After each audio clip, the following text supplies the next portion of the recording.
बिस्मिल्लाहिर्रहमानिर्रहीम अस्सलाम वालेकुम क्लास 9th आर्ट्स के बच्चों। I am Ilyas and today I am going to start exercise 8.2 जी। 8.1 हमने डिटेल से कर लिया है, अब इसके बाद हम 8.2 करने जा रहे हैं। इसका क्वेश्चन नंबर जो 1 है हमारे पास वो है जी, अगर a is equal 3 5 6 b is equal 1 3 हो तो a क्रॉस b, जिनके a जरा b है, a मल्टीप्लाई b, और b cross a, a multiply b multiply a, और b कह लेंगे आप प्रोडक्ट भी जिसको हम कहते हैं, हम नोट कीजिए। और उससे दो सुनाए वापस लिखिए, लिखकर डोमेन और रेंज नोट कर दिए हैं। यानी कि आपने करना क्या है, इसमें सबसे पहले a को b से मल्टीप्लाई करना है, उसका आंसर निकालने के बाद उसके दो सुनाई रबर लिखने हैं। इसको हम बाइनरी रिलेशंस कहते हैं इसमें इंग्लिश में, और उर्दू में हम इसको सुनाई रबर कहते हैं। और लिख के उसकी डोमेन रेंज निकालेंगे, फिर b मल्टीप्लाई a करेंगे, फिर उसकी भी डोमेन रेंज निकालेंगे। तो सबसे पहले आइए हम करते हैं जी a क्रॉस b। तो आपने क्या करना है जी, a लिखना है जी, a cross b is equal, a की वैल्यू आप लिखेंगे 3 5 6, क्रॉस लगाएंगे दरम्यान में, और फिर आप लिखेंगे b की वैल्यू 1 और 3। ये हमारे पास आ गई a और b की वैल्यू, दोनों में हमने क्रॉस लगा लिया। अंतहाई सिंपल सा मेथड है इसका, आपने जरा गौर से देखना है। क्या करेंगे हम, पहले जो इसका 3 वाला फर्स्ट नंबर है, इसको इन दोनों के साथ आप लिखेंगे 3 और 1 ऐसे, दरम्यान में आपने कॉमा जोड़ लगाना है। फिर इस 3 को आपने फिर 3 के साथ लिखना है जी। ये हमारे पास आ गया इसका 3 की दो वैल्यूज आ गई। अब आपने 5 को दोनों के साथ लिखना है, इनके आप क्या करेंगे जी, ब्रैकेट लगा लें 5 और 1, फिर 5 और 3। उसके बाद हमारे पास एक नंबर रह गया 6 को भी दोनों के साथ लिख लें, 6 1 और 6 3। तो ये हमारे पास आप देखिए, ये हमारे पास a क्रॉस b आ गया। अब हम यहाँ से उससे जो है ना, हमें दो सुनाई रबर लेने हैं। सुनाई रबर मतलब कि आपने r लेना है 1, पहले अपनी मर्जी से कोई भी आपने इधर लिखना है r1, अपनी मर्जी से कोई भी दो पेयर आप ले लें।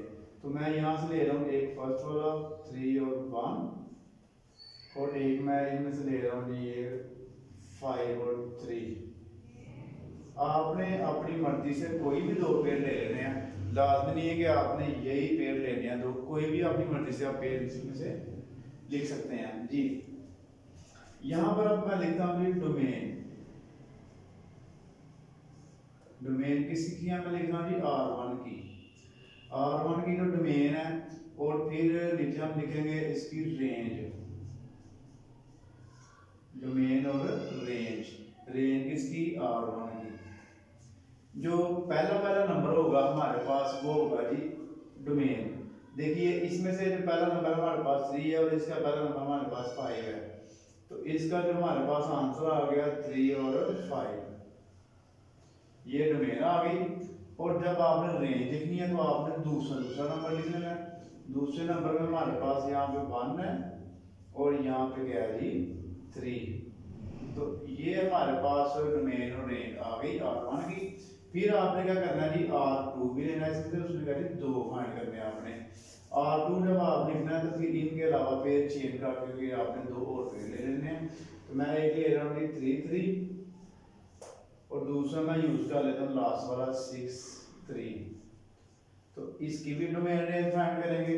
अब यहाँ फिर मैं लिखूंगा, इंग्लिश वाले बच्चे जो हैं वो इंग्लिश में डोमेन लिख लें, साथ इसके लगाएंगे R2, और रेंज लिखेंगे इसकी R2 की। तो इसमें से भी सेम आप क्या करेंगे, जो पहला नंबर है आपका 3 और 6 दोनों का, वो हो गई आपकी डोमेन। और जो दूसरा नंबर होगा 3 और 3, देखें दोनों सेम है तो आप एक दफा ही लिखेंगे, इसको दो दफा आप नहीं लिखेंगे। तो ये हमारे पास डोमेन रेंज R2 की भी आ गई।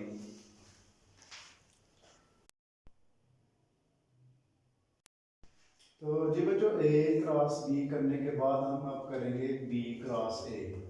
वो हम करेंगे इस साइड पे।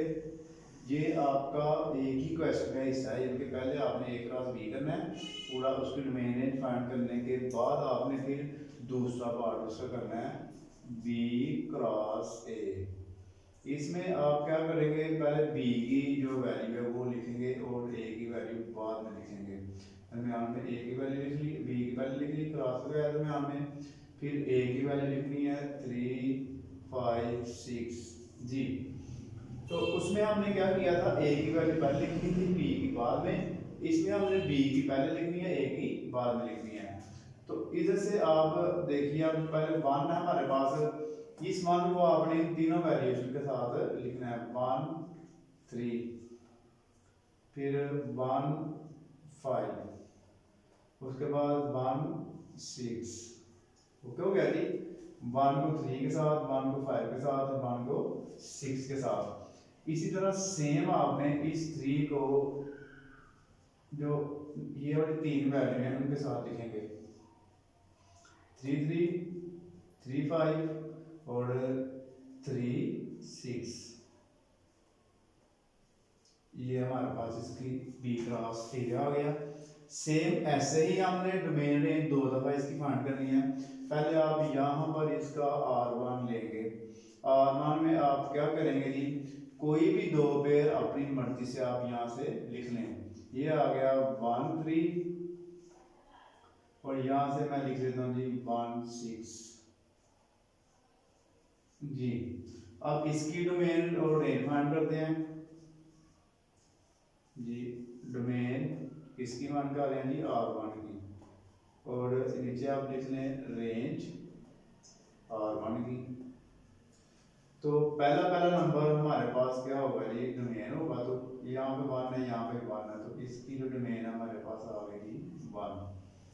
और रेंज जब आपने करनी है तो रेंज आपकी दूसरी वैल्यू होगी 3 और 6। ये आपका R1 और इसकी डोमेन रेंज आ गई। फिर आप दोबारा R2 लेंगे, तो फिर कोई भी अपनी मर्जी के आप ले लेंगे इधर से। यहाँ से मैं जी कर रहा हूँ जी 3 3 यूज़ कर रहा हूँ एक। दूसरे नंबर पे मैं इसका जी यूज़ कर लेता हूँ जी 1 5। कोई भी दो पेयर जो पहले नहीं लिए आपने वो ले लेने हैं। यहाँ से फिर आप लिखेंगे डोमेन। डोमेन के लिए आप लिखेंगे, डोमेन किसकी कर रहे हैं जी, R2 की हम कर रहे हैं। तो यहाँ पर आप इसका आंसर लिख लें, जो पहली वैल्यू है हमारे पास वो गई डोमेन, और इसकी रेंज लिखें आप, रेंज R2। और इसकी भी हमारे पास आप देखिए जो दूसरी वैल्यू है वो हमारे पास क्या होगी, ये 3 और 5, ये हमारे पास इसकी रेंज आ गई। तो ये इसका हमारे पास आंसर आ गया। ये अब क्वेश्चन नंबर 1 आपका पूरा कंप्लीट हो गया।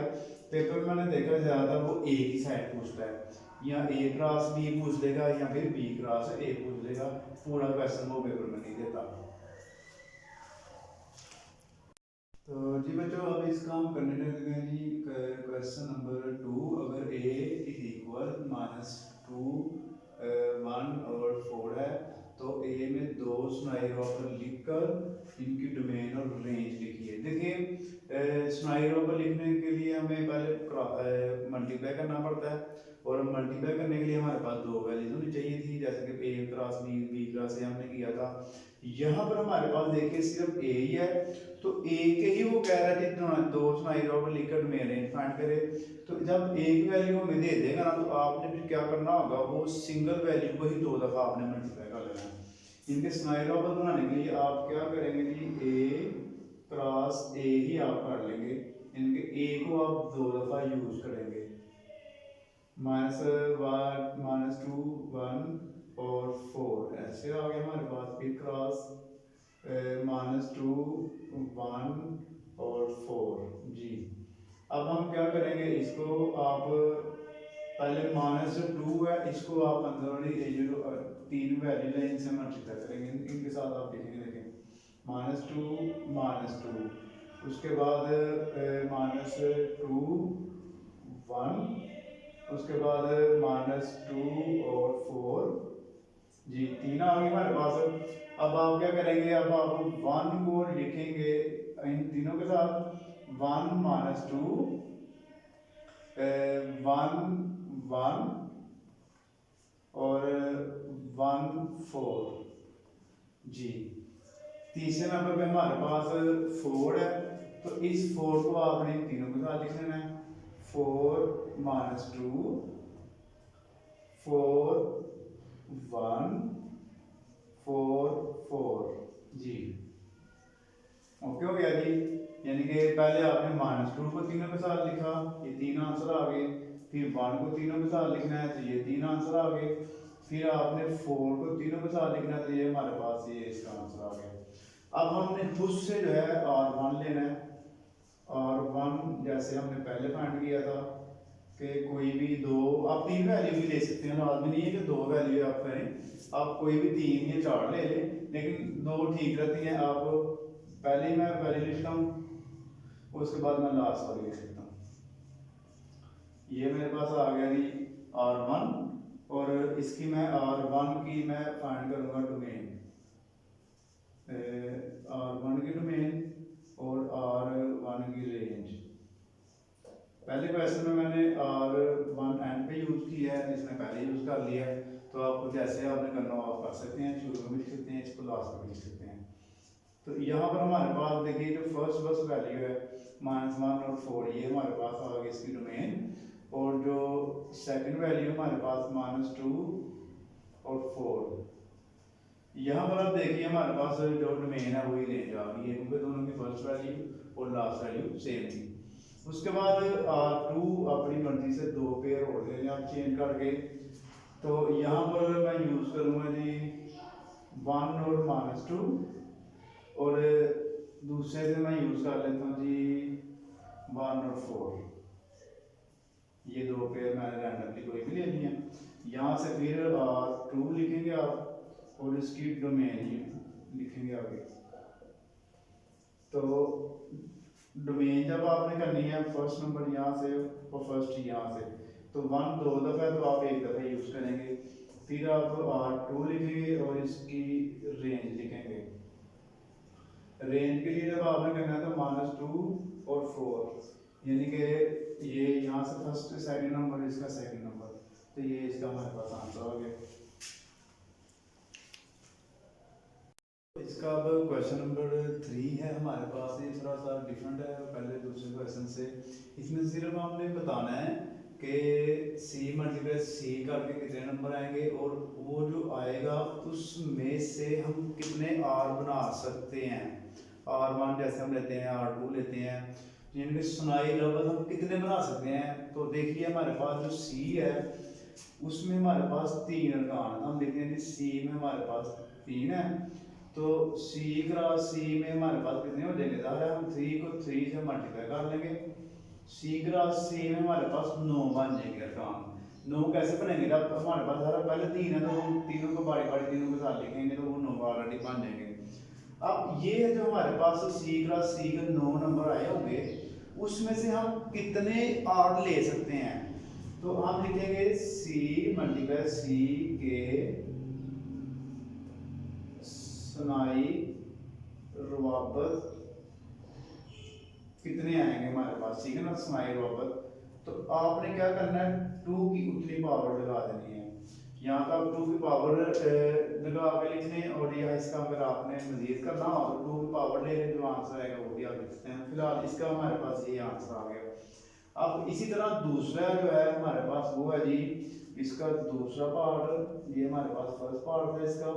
सेकंड में हमारे पास है ए क्रॉस बी करना है, जबकि ए में 3 अरकान है और बी में 4 है, तो आप ए लिखेंगे हमारे पास है 3, बी हमारे पास है 4, तो आपने क्या करना है जी, ए क्रॉस बी करना है, ए मल्टीप्लाई बी, तो 3 मल्टीप्लाई 4 कर देना है, 3 4 12, और इधर फिर आप लिखेंगे ए मल्टीप्लाई बी के सुनाई रुआबत।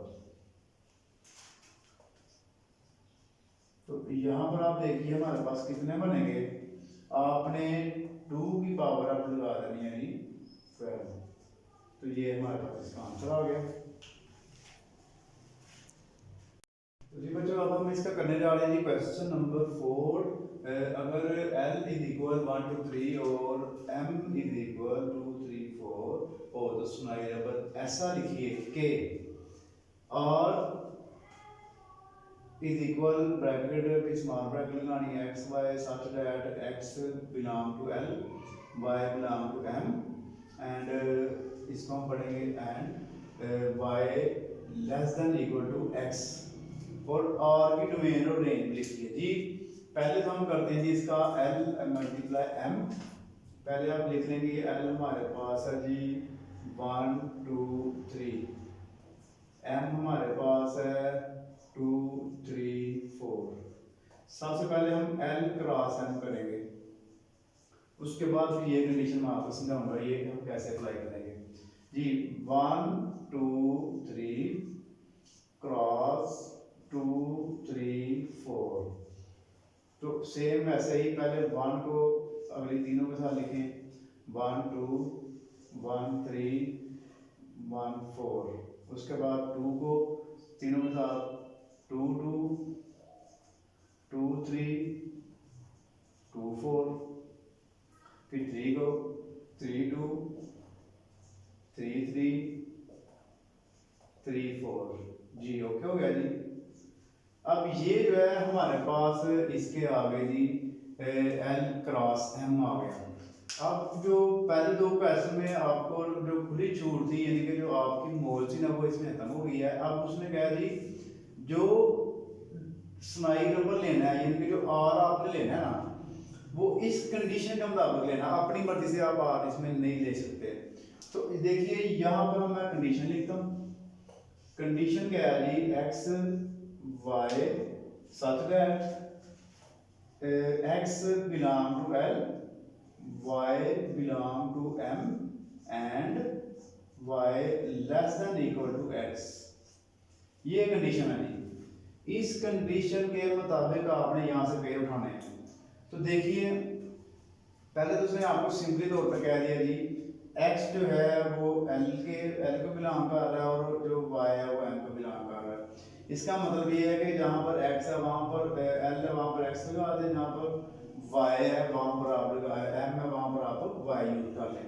इसका मतलब ये हो गया कि ये पहला नंबर आपके x के हो गए, दूसरे आपके हो गए y। मीन के पहला नंबर आपका x का बन गया और दूसरा y का बन गया जी। ये सारे के सारे पेयर में आपका पहला x होगा दूसरा y होगा। अब उसमें आपने कंडीशन अप्लाई करनी है ये वाली। इन पेयर में से आपने ऐसे नंबर उठाने हैं जिसमें y लेस देन है, y छोटा है या इक्वल है। सेम है दोनों वाले वो उठाने हैं। यहाँ पे जिसमें y छोटा है और x बड़ा है। अब y वाला नंबर आप देखिए कौन सा है, y आपका दूसरा नंबर है, x आपका पहला नंबर है। तो आपने इन सब में से वो पेयर उठाने हैं जिसमें दूसरा नंबर जो है छोटा है, पहला नंबर बड़ा है।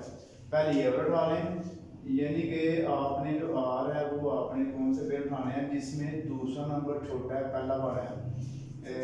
दूसरा नंबर छोटा पहला बड़ा, तो आप देख सकते हैं ये दूसरा नंबर छोटा पहला बड़ा है, एक तो ये आ गया। उसके बाद दूसरा नंबर छोटा पहला बड़ा नहीं है और कोई नहीं है, बस एक ही है। उसके अलावा दोनों बराबर हैं, जिसमें दोनों इक्वल हैं तो ये 2 2 आ गया। उसके बाद और कौन सा जी 3 3 आ गया। ये हमारे पास पेयर है जो हमने वहां से निकाल ली है कंडीशन के मुताबिक। यानी कि हमने ऐसे पेयर निकालने थे जिसमें दूसरा नंबर छोटा हो पहला बड़ा हो और यहाँ पे नीचे लाइन का मतलब होता है इक्वल, यहाँ पे दोनों इक्वल हो। यहाँ से अब हमने इसकी डोमेन अरेंजमेंट कर लेनी है। तो आप करेंगे जी R की डोमेन, फिर R की आप करेंगे रेंज।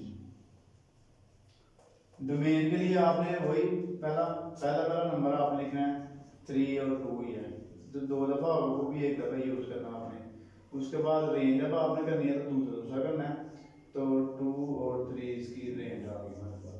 तो ये इसका आंसर आ गया।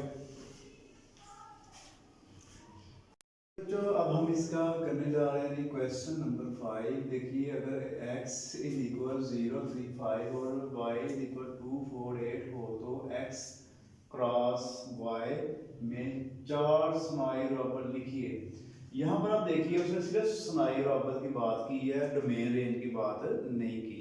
तो आपने क्या करना है जी, इसमें सिर्फ आपने R1 R2 R3 और R4 लिख देना है, छोड़ देना है, डोमेन रेंज नहीं करनी। तो यहाँ तक आपका आंसर आ जाएगा जी। पहले हम एक्स क्रॉस वाई करते हैं। जो क्रॉस का साइन है दरम्यान में छोटा लगाएं ताकि आपको एक्स और क्रॉस वाज़ेह नजर आए, मिक्सअप ना हो जाए दोनों। पहले सेम ऐसे ही आपने 0 को दोनों के साथ 0 4 और 0 8 जी, ठीक हो गया जी। आपने क्या किया जी, 0 को 1 2 तीनों के साथ लिख लिया। फिर आप जो 3 है उसको तीनों के साथ लिखेंगे, 3 2 3 4 3 8। तीसरे नंबर पे आपने जो 5 है इसको आपने इन तीनों के साथ लिख लेना है, 5 4 और 5 8 जी। ओके हो गया जी। ये हमारे पास आ गए 9 इसके, यानी कि एक्स क्रॉस वाई, ये नंबर आ गए इसके हमारे पास। अब हमने क्या करना है जी, इसको हमने R1 R2 और R3 R4 में लिखना है। तो सबसे पहले आप लिखेंगे जी R1 R2 R3 और R4। इसमें कोई डोमेन रेंज फाइंड नहीं होगी। तो R1 में कोई से भी दो पेयर ले लें। यहाँ से आपने मैं पहले जी 0 2 और दूसरा ले रहा हूँ मैं 3 और 2, ये दो आ गए। उसके बाद मैं यहाँ से 5 2 ले लेता हूँ और 5 4 ले लेता हूँ। आपने अपनी मर्जी से कोई भी पेयर लिख लेने हैं, लाजमी नहीं है कि आप यही लिखें। उसके अलावा मैं दो पेयर और ले रहा हूँ, ये यहाँ से 0 8 और 0 4 ले लेता हूँ। उसके बाद जो है जो R4 है, इधर से मैं इसका यूज कर लेता हूँ जी 3 8, एक पेयर ये हो गया, और 5 8 एक लास्ट वाला इसका यूज कर लेते हैं। तो ये सारे मैंने चेंज कर दिए, तो ये 4 स्नायु रबड़ लिख लिए, तो इसका इतना ही आंसर होगा जी बच्चों। अब इसका मैंने क्वेश्चन नंबर 6 और 7 रेडी किया है। देखिए हमारे पास जो क्वेश्चन नंबर 6 है, अगर a इज इक्वल ABC और b इज इक्वल 2 4 6 हो और f जो है इसने हमें R1 जो हम पहले वो फाइंड करते थे ना, अब उसने हमें f फंक्शन दे दिया इसका, यानी कि उसने हमें a क्रॉस b करके उसमें से हमने ये कुछ पेयर उसने रैंडमली हमें दे दिए हैं। a 4 है, b 4 है, c 4 है। एक a ज़रूर a क्रॉस b से स्नायु रबड़ हो तो साबित कीजिए कि f a into b function है। तो देखिए हम इसको सॉल्व करते हैं, तो प्रूव करते हैं कि ये ए इंटू बी फंक्शन है। तो यहाँ पर सबसे पहले आपने ए क्रॉस बी फाइंड कर लेना, जैसे हमने पिछले क्वेश्चन में किया है। तो ए क्रॉस बी करके तो हम इसका निकालते हैं जी आंसर। देखिए ये हमारे पास ये हो गया A2, उसके बाद A4 A6, ए को साथ लिख लिया, फिर बी को लिखेंगे आपके साथ B2 B4 और B6। उसके बाद C2 C4 और C6 जी। ये देखिए ये हमने ए क्रॉस बी की है। पहला नंबर हमारा ए का, दूसरा जो है वो बी का नंबर है। उसमें से उसने हमें जो फंक्शन दिया है ना, वो फंक्शन उसने क्या दिया हमें, एफ आर की तरफ उसने एफ यूज कर दिया है, A4 B4 और C4 ये नंबर दिया उसने हमें।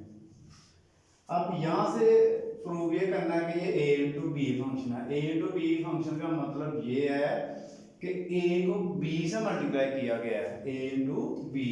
तो इसको भी अगर हम पढ़ेंगे a इंटू बी फंक्शन का मतलब ये होता है कि पहले a की वैल्यू रखी गई है, बाद में b की वैल्यू रखी गई है। तो अगर हम इसकी डोमेन निकालें, देखिए एफ की डोमेन अगर आप निकालें,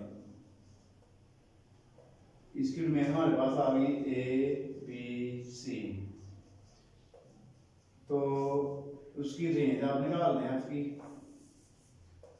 अगर हम रेंज निकालें तो रेंज इसकी बराबर हमारे पास आ गई ओनली 4 है, क्योंकि सारे सेम है तो 4 आ गई।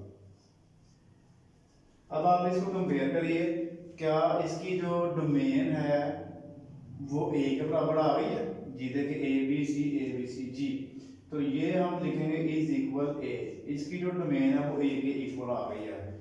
और इसकी रेंज देखिए वो क्या है, 4 तो है लेकिन सारी बी की बी पूरी वैल्यू नहीं आई, तो ये बी एफ का जो रेंज है ना वो यानी कि बी के इक्वल नहीं आई, नॉट इक्वल टू बी। तो अब आपने यहाँ पर बस याद रखना है कि अगर उसकी डोमेन ए के बराबर आ जाए, रेंज बी के बराबर ना आए, तो ये आपका होगा ए इंटू बी फंक्शन। बस एफ जो है ए इंटू बी फंक्शन है, तो आपने इसका इस तरह आंसर लिख देना। इसी तरह सेम दूसरा क्वेश्चन है वो करते हैं। जी बच्चों, इसका कुछ पार्ट मैंने साफ कर दिया, ये ए इंटू बी मैंने कर दिया, एल को सब के साथ लिख लिया, एम को सब के साथ, एन को सब के साथ। इसका उसमें मेरे फंक्शन गिवन है वो है L3 M3 और N1। सेम ऐसे ही हम जो जी है ना उसकी डोमेन निकालेंगे, तो डोमेन में आप लिखेंगे पहली वैल्यू L M N, और जो जी है उसकी अगर हम रेंज निकालें तो उसकी दूसरी वैल्यू आप लिखेंगे 3 1 1, तो 3 1 भी आप लगाएंगे। अब आप फिर दोबारा ये देखिए कि क्या जी जो है वो ए के बराबर आ गया, तो आप लिखेंगे जी इज इक्वल ए, और जो रेंज है ना वो नॉट इक्वल टू बी, वो उसके इक्वल नहीं आई, तो इसलिए ये हमारा क्या होगा, ये ए फर्स्ट जो जी है वो ए इंटू बी फंक्शन है, ए इंटू बी फंक्शन है जी। अब इसका हमारे पास 8.2 का लास्ट क्वेश्चन है, इसको जरा ध्यान से देखना आपने। अगर a इज इक्वल 1 3 5 और b is equal x y z, और g उसने हमें जो है ना साइन रबत यानी कि जैसे r हम फाइंड करते थे वो उसने हमें दे दिया हुआ है 1x 3y और 5z। अब a क्रॉस b से स्नाई रबत हो तो साबित कीजिए g a onto b function है। पहले दो क्वेश्चन जो हमने किए हैं यानी कि 7 और 6 वाला, उसमें इनटू फंक्शन था, इसमें ऑन टू फंक्शन आ गया।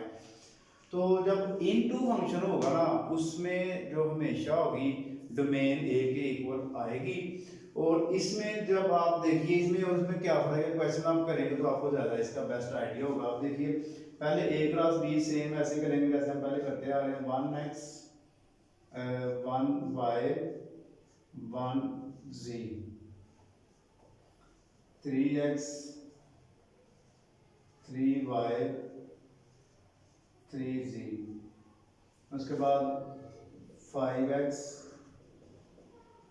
5y 5z, ये आ गया हमारे पास ए क्रॉस बी। अब हमने इसका ये लिखना है अपने function g is equal 1x 3y 5z। अब इसकी आप लिखें पहले डोमेन, g की डोमेन 1 3 5 जी ये हमारे पास आ गई। फिर आप लिखेंगे g की रेंज, दूसरा नंबर आप लिख लें, और हमारे पास आ गया x y z। यहाँ पर जो मेन चीज आपने गौर करनी है, पहले जो क्वेश्चन हमने किए उसमें डोमेन आपकी सेम आ रही थी, रेंज आपकी सेम नहीं थी आ रही। जो ऑन टू फंक्शन है ना इसकी हमेशा रेंज जो है वो बी के इक्वल आएगी, डोमेन आए या ना आए, डोमेन इसकी चलो आ गई है वो भी इक्वल है, लेकिन इसके जो मेन रूल है ना वो ये है कि इसकी जो जी है, इसकी जो रेंज है ना वो बी के इक्वल होनी चाहिए। तो आप देखिए एक्स वाई जी ये बी के इक्वल है, तो इसलिए डोमेन आए ना आए वो आपने नहीं देखनी, मेन जो चीज़ है वो रेंज है। रेंज अगर उसकी बी के इक्वल आ गई तो ये आपका क्या होगा जी, ऑन टू फंक्शन होगा। तो आप जब इस तरह लिखेंगे इसको तो आप क्या लिखेंगे, बस जी ए ऑन टू बी फंक्शन है, ये इसका आंसर होगा हमारे पास। तो इसी के साथ हमारा जो है चैप्टर नंबर 8 जो है 8.1 और 2 कंप्लीट हो गई। इसमें 2 ही एक्सरसाइजें हैं। तो अगर आपने अभी तक मेरा चैनल सब्सक्राइब नहीं किया तो बराए मेहरबानी चैनल को सब्सक्राइब कर दें ताकि आपको मेरी हर नई आने वाली वीडियो मिल सके। तो अपनी दुआ में याद रखिएगा। जज़ाकल्लाह, अल्लाह हाफिज़।